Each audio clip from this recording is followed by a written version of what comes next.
Hello students, बेटा आज हम पढ़ेंगे हमारे नए टॉपिक के बारे में विच इज़ कैपेसिटेंस। ठीक है, आप ध्यान रखिएगा बेटा, हमारे इलेक्ट्रिकल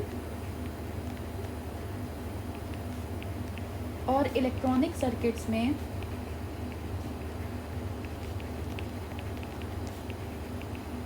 तीन बेसिक एलिमेंट्स, इलेक्ट्रॉनिक्स में दो और होते हैं, ट्रांजिस्टर और डायोड, जिनके बारे में अभी बात नहीं करेंगे।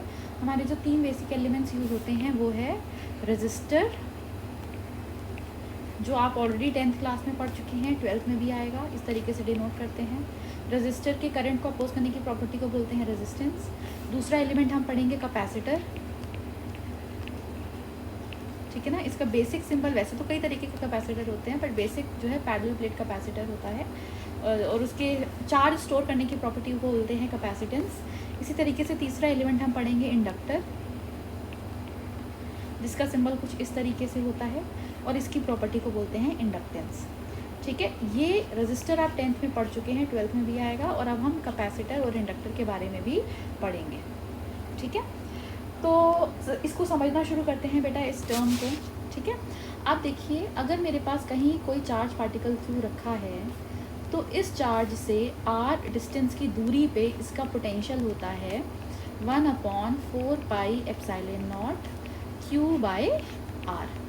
आप देख सकते हैं कि पोटेंशियल हमारा चार्ज के डायरेक्टली प्रोपोर्शनल है। जितना ज़्यादा चार्ज होगा पोटेंशियल उतना ज़्यादा होगा। मतलब 2 कूलम की वजह से, सपोज करो अगर 10 वोल्ट पोटेंशियल है हमारे पास, तो आप चार्ज बढ़ा के अगर डबल करेंगे, 4 कूलम करेंगे, तो उसी दूरी पे हमारा पोटेंशियल भी 10 की जगह कितना हो जाएगा, 20 वोल्ट। अगर आप 4 की जगह 8 कूलम लेंगे तो हमारा पोटेंशियल 20 की जगह हो जाएगा 40 वोल्ट। आप चार्ज को डबल करते जाइए, पोटेंशियल डबल होता जाएगा, चार्ज को ट्रिपल करते जाइए, पोटेंशियल ट्रिपल होता जाएगा। मतलब पोटेंशियल और चार्ज जो है एक दूसरे पे डिपेंडेंट है। अगर कहीं पे पोटेंशियल ज़्यादा है मतलब चार्ज ज़्यादा है, और अगर आप चार्ज को बढ़ाएंगे तो हमारा पोटेंशियल भी क्या करता है, इंक्रीज करता है। ठीक है, तो हम लिख सकते हैं charge Q is directly proportional to V। जब भी हम प्रोपोर्शनैलिटी का साइन हटाते हैं तो हमारे पास एक कांस्टेंट आता है, तो हम प्रोपोर्शनैलिटी का साइन हटा के जब इक्वल टू लिखेंगे तो हमारे पास एक कांस्टेंट आता है, जिसको हम डिनोट करते हैं कैपिटल C से, और इस कैपिटल C की वैल्यू हो जाती है Q/V। ठीक है, इस C को बोला जाता है कैपेसिटेंस।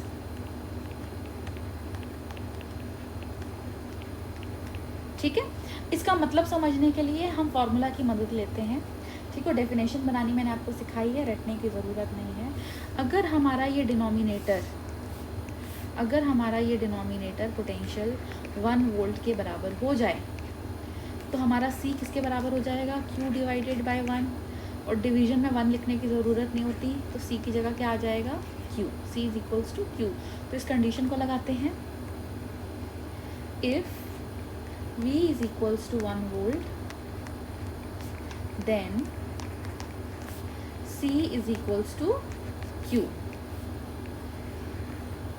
तो अब देखिए बेटा, अगर मेरे पास कहीं कोई कंडक्टर है, ठीक है, तो अगर आप चाहते हैं कि इसमें कोई चार्ज स्टोर हो तो आपको इस कंडक्टर को क्या देना पड़ेगा, पोटेंशियल।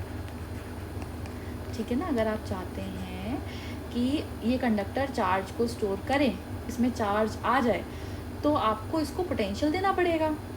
ठीक है, तो 1 वोल्ट का पोटेंशियल देने से जो चार्ज स्टोर होता है किसी भी कंडक्टर में, उसे बोलते हैं कैपेसिटेंस। ठीक है ना, आप देखिए, जब हम 1 वोल्ट का पोटेंशियल किसी बॉडी को देते हैं तो जो चार्ज उस बॉडी में स्टोर होता है वो किसके बराबर आया, कैपेसिटेंस के। तो हम कह सकते हैं the capacitance of a conductor is defined as the charge stored in a body for 1 volt, या फिर इसका उल्टा भी कह सकते हैं कि 1 वोल्ट का पोटेंशियल अगर आप कंडक्टर में बढ़ाना चाहते हैं तो कितना चार्ज आपको बढ़ाना पड़ेगा, वो भी कैपेसिटेंस होता है। ठीक है ना, क्योंकि आप जानते हैं कि पोटेंशियल भी चार्ज के डायरेक्टली प्रोपोर्शनल है, चार्ज पोटेंशियल के डायरेक्टली प्रोपोर्शनल है, और पोटेंशियल भी चार्ज के डायरेक्टली प्रोपोर्शनल है। तो हम लिख सकते हैं कैपेसिटेंस ऑफ ए कंडक्टर। और हाँ बेटा, कंडक्टर्स के पास कैपेसिटी होती है चार्ज को स्टोर करने की, इंसुलेटर्स के पास नहीं होती। The capacitance of a conductor is defined as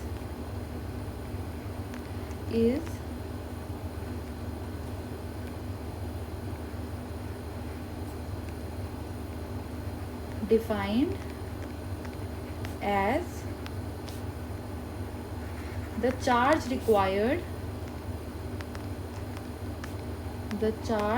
required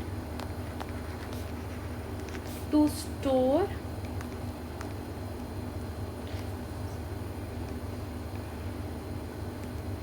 to increase the potential by unit यानी कि 1 यूनिट मैग्नीट्यूड 1 वोल्ट। ठीक है ना। तो आप देखिए जो हमारा कैपेसिटेंस है वो होता है charge required to increase the potential by unit magnitude या फिर 1 वोल्ट। ठीक है। अच्छा, अब बात आती है इस कैपेसिटेंस की। ये जो कैपेसिटेंस ये है इसकी एसआई यूनिट क्या होगी। ठीक है ना। तो उसको देखते हैं। एसआई यूनिट बेटा, चार्ज के लिए चार्ज की एसआई यूनिट होता है कूलम, पोटेंशियल की एसआई यूनिट होता है वोल्ट। तो ये बन जाएगा coulomb upon volt which is coulomb per volt, coulomb per volt. ठीक है। एसआई यूनिट हो गई हमारी कूलम पर वोल्ट, जो कि होती है फैराड के इक्वल। ठीक है। This coulomb per volt is written as farad, denoted by capital F. ठीक है। तो हम आपको बुक्स में जनरली बड़ी यूनिट कूलम पर वोल्ट में नज़र आएगी, उसको हम फैराड के टर्म्स में यूज़ करेंगे। ये बिल्कुल ऐसा है जैसे फोर्स होता है ना, force F is equals to ma होता है, मास की जगह किलोग्राम, एक्सेलरेशन की जगह मीटर पर सेकंड स्क्वायर। पर क्या हम फोर्स की यूनिट किलोग्राम मीटर पर सेकंड स्क्वायर यूज़ करते हैं? नहीं, हम इसको शॉर्ट करके क्या लिखते हैं? न्यूटन।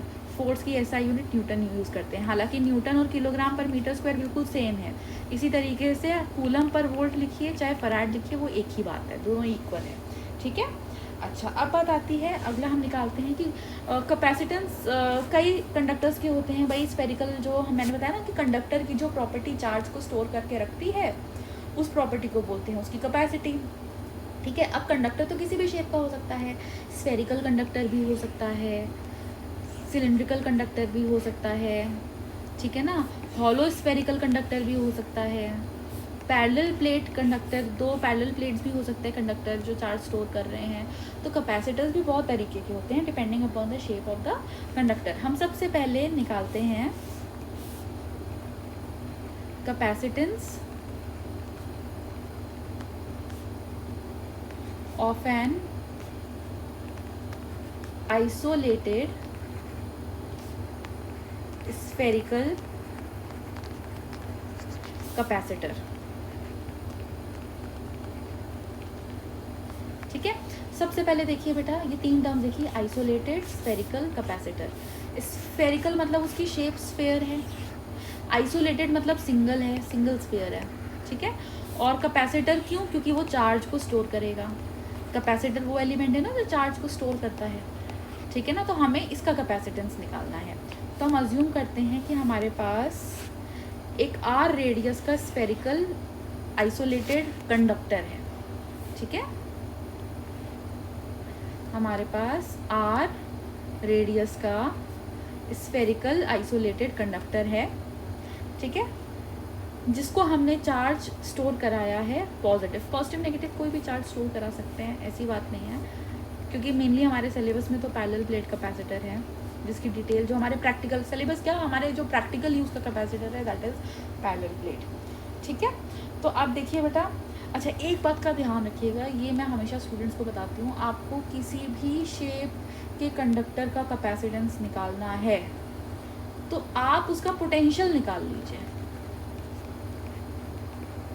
ठीक है, आप चाहे आइसोलेटेड स्फीयर हो, चाहे हॉलो स्फीयर हो, चाहे हॉलो सिलेंडर हो, चाहे पैरेलल प्लेट हो, चाहे पैरेलल प्लेट विद डाइलेक्ट्रिक हो, चाहे पैरेलल प्लेट विद मेटल हो, कोई सा भी केस हो, अगर आपको उसका कैपेसिटेंस निकालना है, आप उसका पोटेंशियल यानी कि V निकाल लीजिए और फिर C is equals to Q upon V के फॉर्मूला में इस V की वैल्यू को सब्सटीट्यूट कर दीजिए, उस कैपेसिटर का कैपेसिटेंस C आ जाएगा।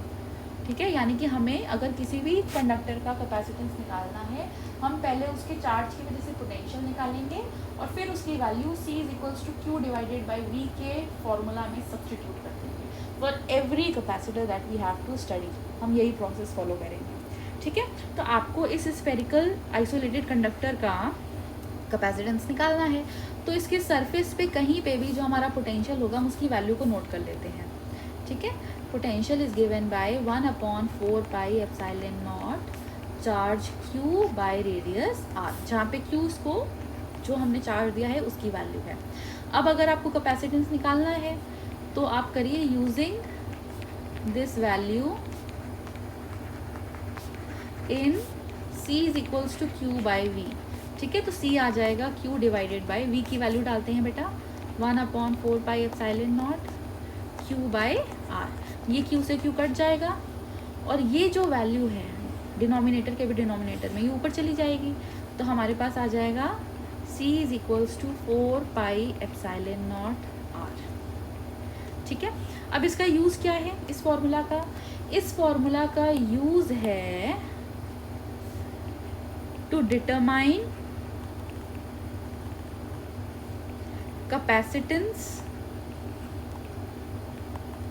Of earth. बेटा आप जानते हैं अर्थ हमारे स्फेरिकल शेप की होती है, प्लस वो अंदर से हॉलो नहीं है, it is a solid sphere, it is and also it is a conductor. Earth insulator नहीं है, कंडक्टर है।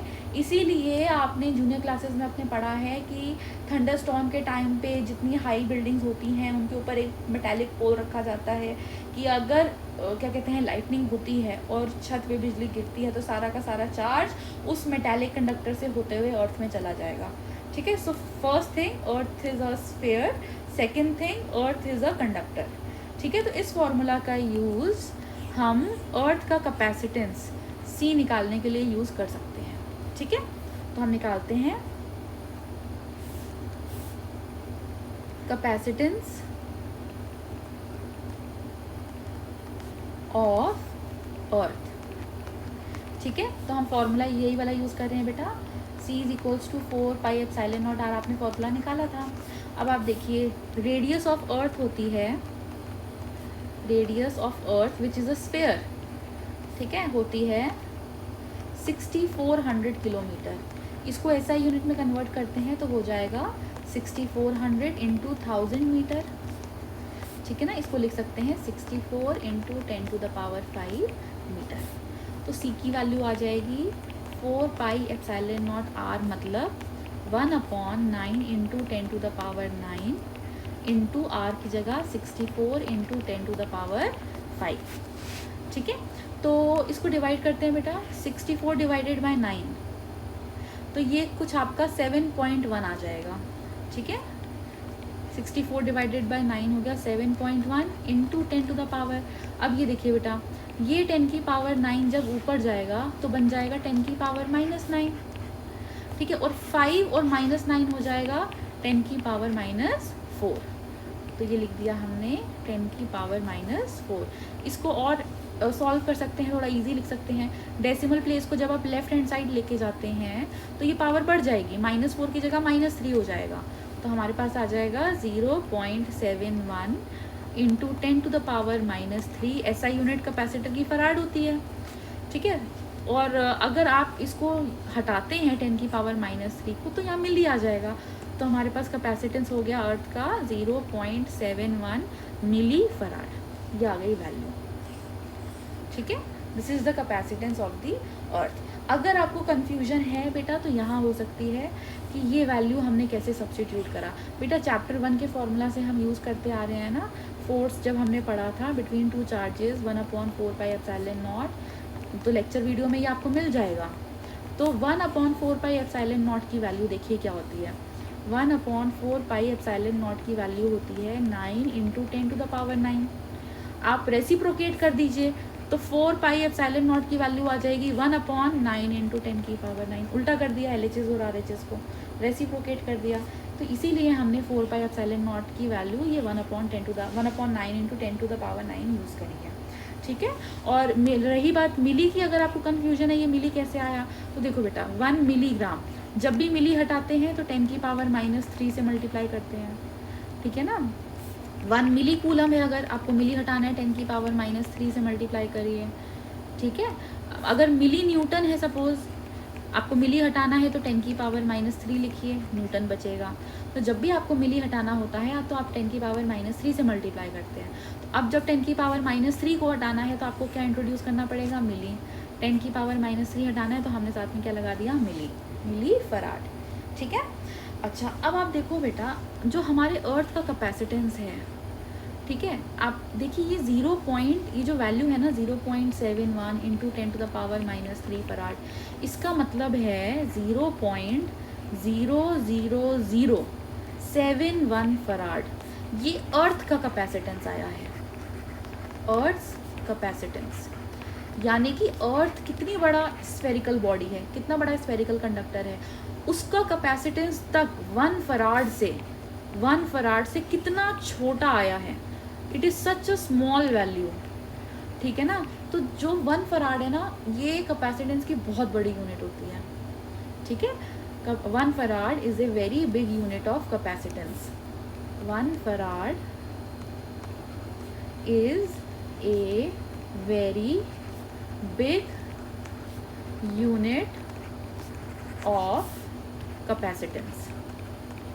ठीक है। आपको जो कैपेसिटर्स दिए जाएंगे ना क्वेश्चन में, न्यूमेरिकल्स में, वो जनरली माइक्रो, देखो अर्थ का मिली फराड में आया है, तो बाकी सारे कंडक्टर जो अर्थ के ऊपर हैं, छोटे छोटे मेटालिक कंडक्टर्स, वो तो और छोटे होंगे, मिली फराड से भी छोटे होंगे, तो जनरली आपको माइक्रो फराड, नैनो फराड ऐसे दिया जाएगा। मिली फराड का मतलब होता है 10⁻³ फराड, माइक्रो फराड का मतलब होता है 10⁻⁻6 फराड, नैनो फराड का मतलब होता है 10⁻⁻9 फराड। आपको जो प्रैक्टिकली जो कैपेसिटर्स दिए जाएंगे ना, वो इन वैल्यूज़ में दिए जाएंगे ज़्यादातर। अर्थ की बात होगी तो आपको इसमें दे दिया जाएगा। ठीक है। 1 फराड जो है कैपेसिटेंस की बहुत बड़ी यूनिट होती है, तो कई बार इसको ना क्वेश्चन फॉर्म में दे देते हैं। क्वेश्चन फॉर्म में कैसे देते हैं मैं आपको बताती हूँ।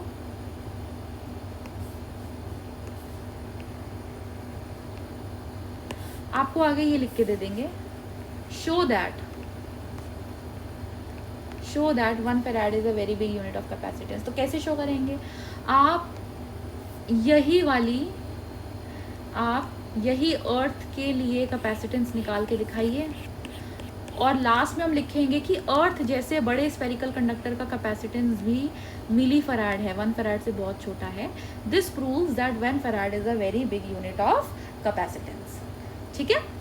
अच्छा, अब बात आती है कि हमने इसकी SI यूनिट के बारे में डिस्कस किया कैपेसिटर की, अब हम इसके डायमेंशन के बारे में डिस्कस करते हैं। ठीक है। Dimension of capacitance. ठीक है। अगर आपको कैपेसिटेंस का डायमेंशन निकालना है तो आप चार्ज का डायमेंशन डिवाइडेड बाय पोटेंशियल का डायमेंशन कर दीजिए, तो आपके पास C का डायमेंशन आ जाएगा। करेक्ट।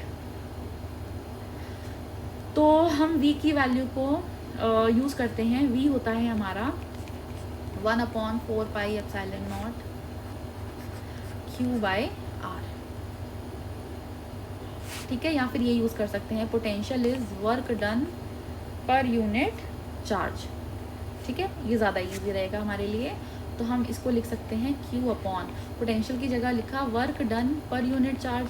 ये चार्ज जब ऊपर जाएगा तो बन जाएगा चार्ज का स्क्वायर, यानी कि चार्ज का square divided by work done. ठीक है। अब चार्ज का डायमेंशन होता है 80, यानी कि न्यूमरेटर में 80 का स्क्वायर। वर्क डन का डायमेंशन होता है mL2T-2। ठीक है। तो जब m ऊपर जाएगा तो ये बन जाएगा m-1 L-2 T4। बेटा ये -2 है ना, ये जब ऊपर जाएगा तो +2 इसके साथ मिलके +4 हो जाएगा, साथ में है हमारे पास 8 2। ठीक है। तो हम इसका डायमेंशन लिख देते हैं m-1 l-2 T4A2। ये हो गया हमारा कैपेसिटेंस का डायमेंशन। ठीक है, चलिए अब हम पढ़ेंगे हमारा अगला टॉपिक, दैट इज प्रिंसिपल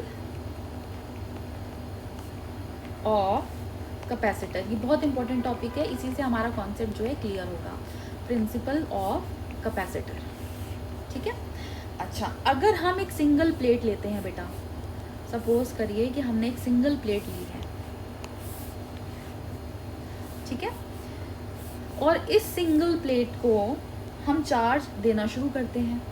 आप इसमें चार्ज धीरे धीरे बढ़ाते जाइए, 3 4 5, सपोज हमने ये 5 पॉजिटिव चार्ज दिए, और आप जानते हैं बेटा जो हमारा पोटेंशियल है वो चार्ज के डायरेक्टली प्रोपोर्शनल है। मतलब जैसे जैसे आप चार्ज को इंक्रीज करेंगे वैसे वैसे पोटेंशियल भी क्या करेगा, इंक्रीज करेगा। आप इसमें चार्ज और बढ़ा दीजिए और चार्जेस दे दीजिए तो पोटेंशियल भी और ज़्यादा इंक्रीज कर जाएगा। आप और ज़्यादा पॉजिटिव चार्ज देंगे, आप और ज़्यादा पॉजिटिव चार्ज देंगे तो पोटेंशियल और ज़्यादा इंक्रीज करेगा। लेकिन चार्ज एक लिमिट तक ही बढ़ाया जा सकता है।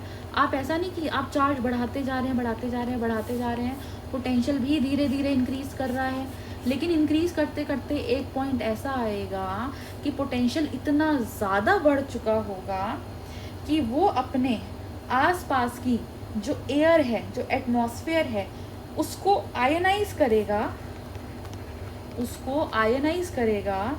और आयनाइजेशन की वजह से, ठीक है, आयनाइजेशन की वजह से एटमॉस्फेयर में पॉजिटिव आयंस और नेगेटिव आयंस बन जाएंगे। अगर आपने प्लेट को पॉजिटिव चार्ज दिया है तो ये एयर के नेगेटिव आयंस के साथ मिलके लीक करके बाहर चला जाएगा, इट लीक्स। ठीक है ना, मैं फिर से रिपीट कर रही हूँ बेटा, कैपेसिटर का काम होता है टू स्टोर चार्ज।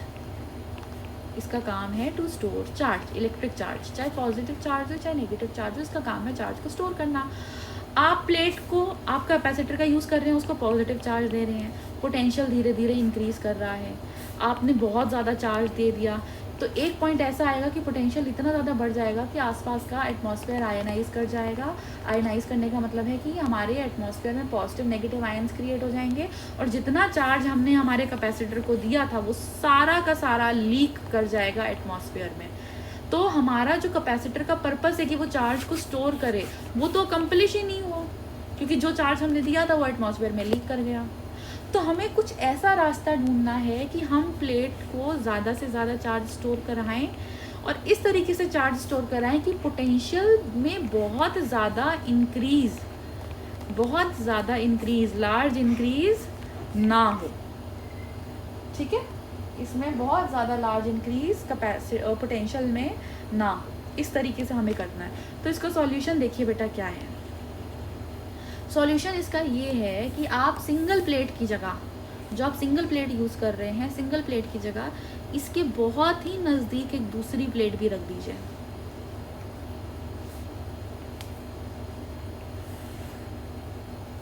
आप इसके बहुत नज़दीक एक दूसरी प्लेट भी रख दीजिए। ठीक है, अब देखो बेटा, वैसे तो हम बहुत क्लोज रखते हैं दोनों प्लेट्स को, पर आपको एक्सप्लेन करने के लिए मैं इस प्लेट को थोड़ा सा दूर रखूंगी ताकि फिगर में क्लैरिटी आए।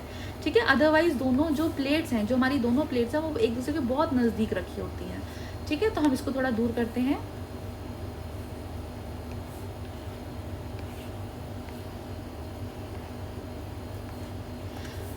तो ये हमारा बेटा बनता है सिंगल प्लेट की जगह अब हम यूज़ कर रहे हैं 2 प्लेट्स। ठीक है, और ध्यान रखिएगा दोनों एक दूसरे के बहुत नज़दीक रखी हुई हैं। अब देखिए, जैसे ही आप इस प्लेट को पॉजिटिव चार्ज देंगे तो इस पॉजिटिव चार्ज से अट्रैक्ट होके दूसरी प्लेट के नेगेटिव चार्जेस इधर आ जाएंगे और पॉजिटिव चार्जेस रिपेल करके पीछे चले जाएंगे।